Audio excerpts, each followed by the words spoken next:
So how did we get here? Are there really such a thing as atheists? Today we're going to take a look at a conversation that Dave Smith had with Tucker Carlson, and where he said there really are no atheists. You can't, it doesn't match with reality. That might be a strong claim, but I'm going to try to defend from my humble opinion, what I'm trying to convey when I say that. My name is Brandon Fogal. This is Evolution. Let's dive into it. This is what sets off anyone for their worldview and how they interpret the world and the reality that they are walking into each day. Everybody wakes up. We all came out of some sort of dream. I mean, the weirdest dreams imaginable. Like, even when you're off, when you're powered down, you're still going. It seems like you never stop. We never stop. Our minds never quit. They keep going. And so I've really struggled with thinking about how that things existed before I was born. Because if there's anything to it that, that this world, and this might go completely against what I'm going to even try to say. So let me start off with that.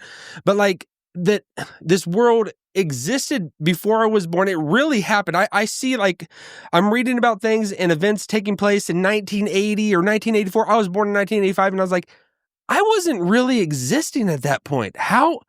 So I can kind of get how you could think that even when we die off and we're gone away and everything, we have finally, been put to rest, that the world is going to continue to go without us. Because, I mean, that's the only way I can even think about it, because it was going before I got here. Real events were taking place before I landed in this world, before you landed in this world. The world was in motion. So that is something that kind of like can make me, is that just in me that I want something, right? Because right now I can't imagine or fathom me not existing. So I need to create something outside of this world. I need to create, I think about just dictators throughout history and how they would control the masses. They would give them that pie in the sky, or people that just did slavery over people. Let them have a little bit of hope outside of this life that they can look to the next. So there is all of that. And that, like, I get that, because it is rational to think that people would put a thumb over people and try to control people by giving them hope that there's something outside of their existence and they can live for something greater than the here and now. Having said all that, because I mean, those are things that I can understand why there might be atheists and why people might take a sideways look at people that really believe in this God that exists out there. But we're going to take a look at what Dave Smith, he was an atheist for a long time. I was indifferent. I was probably what you would say an atheist, but a lot of people really haven't thought it through. We just assume that there is a God a lot of times. We assume that he's there because it's the only thing that can explain why we have morals, why we think some things are right or wrong, why there is a world that is even out there. But Dave Smith, he says, and he's going to get into it in a little bit, is his I wouldn't say come to Jesus moment, because it looks like he's Jewish. But then again, the Jewish might have the tightest knit to Jesus there is. They're physically, naturally his brothers. They're the ones that the slight blindness has happened to them, that they can't see that their Messiah has come. They're going to be Joseph's brothers. Their eyes are going to be open, and man, like, you were the Messiah this whole time. I cannot believe it. But I don't know his situation on Jesus, but he did come to a God moment in his life. But before that, he talks about just conversations he's had with people, and he talks about Tucker and Brett's sit down together, and Brett's elocution of how there is existence without God and explaining it away. And Dave does not buy into all that. One of the fundamental flaws in atheism is that it doesn't really exist.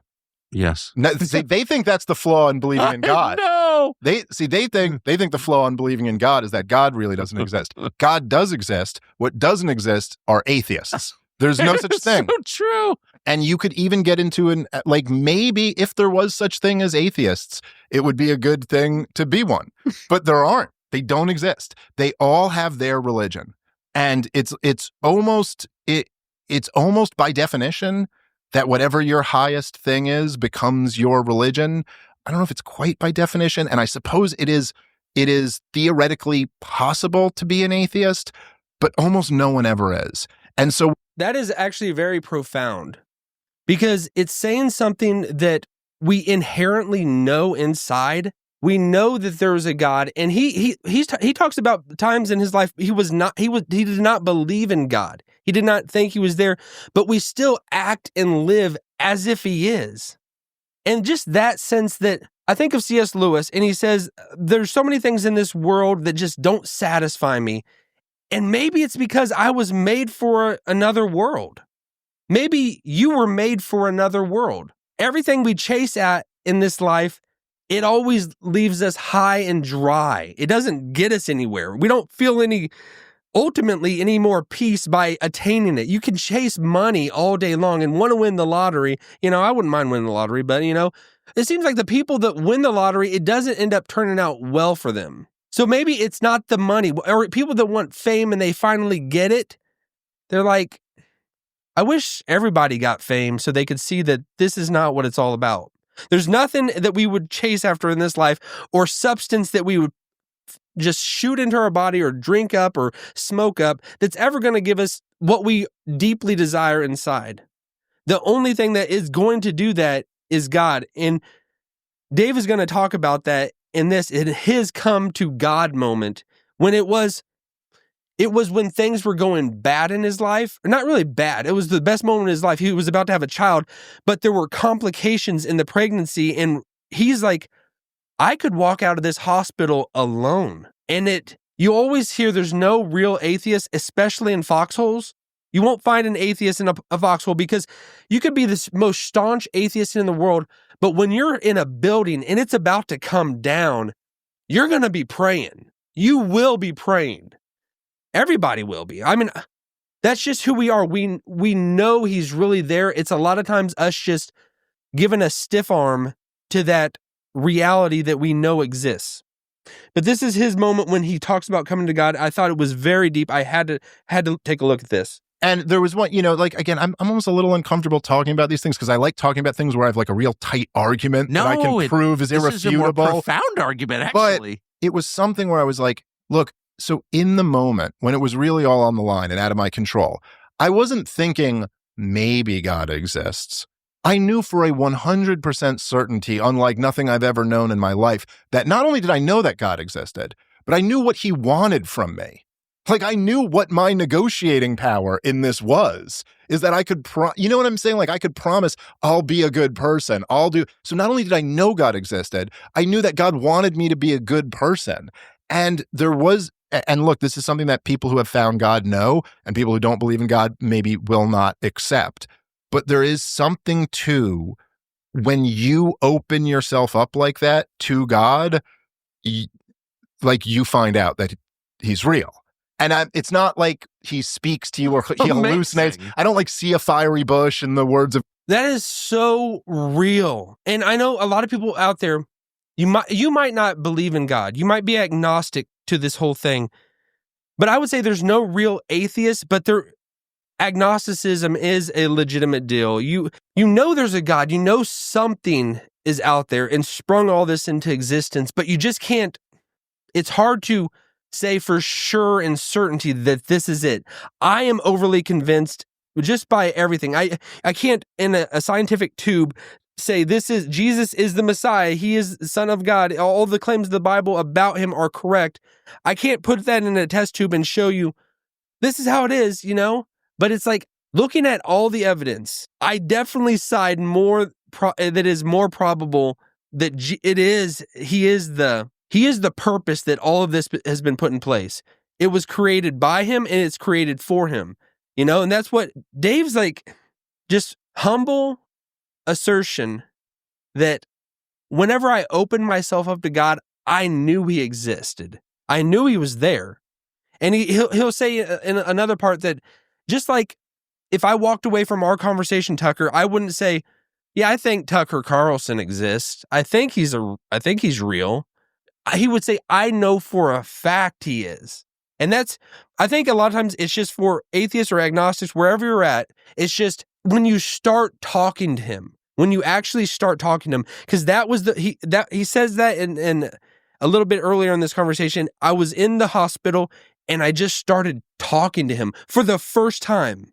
I can remember the very first time I actually started talking to God.